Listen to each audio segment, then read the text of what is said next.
ne bwajja nga yeeyambudde atya kabe boosi wo oba omwana wa boosi n'akulaga otuntu, my dear my friend, mbu sowi tokigeza. Kogeza n'okemebwa sitaani, my dear my sister, eyiyo basime.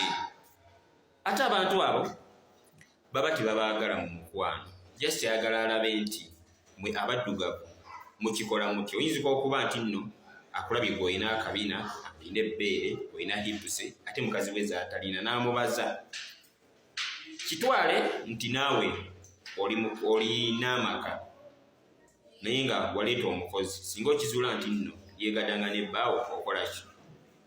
Tulabye baana bangi be batta, be bafumita ebiso, be bawa obutwa ne babulako effiire. Kale beera mwegendereza. Abaana bangi babookera mu mayumba, bonna otendewalira bagenda kuddiza mu kibookisi. Ate kimanye nti nno Omuwarabu oyo bwakuleetako obuzibu ye ng'amalamu omusubi oba okutetenkanya abakuzza e Uganda oba ku deportation center. Tubalaba bangi n'obubuto batumbiizizza abaageza okupakasa, batakontrolinga feelings zaabwe. Asobola okulaga essente n'akulimbalira naye gwe mugambe nti ekyandeeta nkimanyi. Basa ekyo mulimbe bw'omugambe nti nno nze buli musajja ewaffe traditionally neebakako nga si bba wange yafa oba naawe oyagala kufa, it's okay. Mubeere bagezigezi, mujja kumalako. Njagala mbabuulire bonna otendewalirwa olw'okuba nti nno tokontrolinga feelings zo ne weegadanga naye bw'oga nti no kamuwenko kalumu ayinza okuga nti n'enkondomu ziizi nate obimenye ebifuuka ebya buli lunaku, ajja kufuula bufuuzi kagoma. Akuwa olubuto tolina ky'okozesa, yamanyuka agende. Omusango gubeere ku ggwe, sina kinyingi n'okusiba amayisa. Beera nkuba kyey'omugezi, beera munnayuganda amanyi ekyamutwala. Tobeeranga eyo ng'oli mu kiyumba ne weekubagiza oba n'oggwamu amaanyi. Tewali kiyumba nga buli kimu kyatereera. Buli kiyumba n'ekizibu kyakyo. Omuwarabu wo ayinza okuba nga musasuzi mulungi nnyo naye ng'ate muyombi. Omulala ayinzika okuba nga muyombi naye ate ng'ebyokulya mu fridge akuleka ne weejavaana. Omulala ayinzika okuba nga akunyusa leeti naye ate ng'omusala gukuweera mu budde. Kati gwe sisita wange ali gy'oli, tewali kiyumba kijjudde mirembe myereere. Wabula ky'olina okukola kugumira ekyo omuze ogwo ogulimu. Waba otendewalirwa n'ogamba nti nno kankiveemu, my friend, ne gy'olaga ate oyinza okusanga nga gw'osanze eyo ojulirira ne gye wali. Bayinza n'okutwala ku woofiisi n'ogamba kale singa nsigaddeyo gye mbadde. Omuwarabu wo bw'aba nga akusasula bulungi, takukuba, takukaka mukwano, takusiibya njala, my sister guma.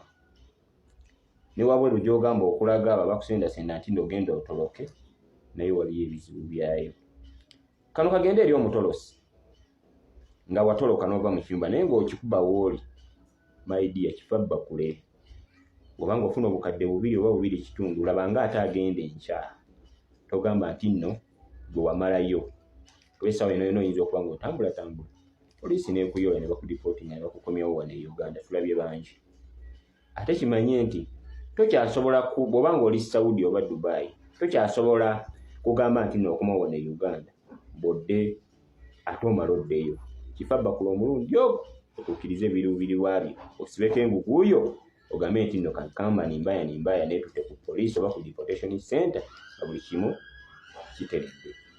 Waba onaagamba nti nno kaweetwala ate omala oddeyo kuba oba tokyasobola kuddayo oba watoloka n'omusango oba okyagulina. Wali mirembe myereere. Bagamba nabo abakusendasenda nti nno munnange toloka jangu. Naawe aba abazazizzo z'oli mbu kansolinga visa ojje eno gye tuli okutolosa ssente. Ate ne gy'otuuka tomanya kinaddako. Tulabye bangi abatomedde bambi guma ate tewali ssente emala. Oyinza okusanga nga bw'ofuna emitwalo 9 naye nga ate osinga afuna 2.5 ng'ali wabweru eyo.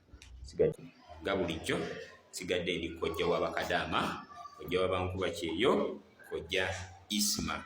Kyawuse mu biro biri mu maaso. Big up.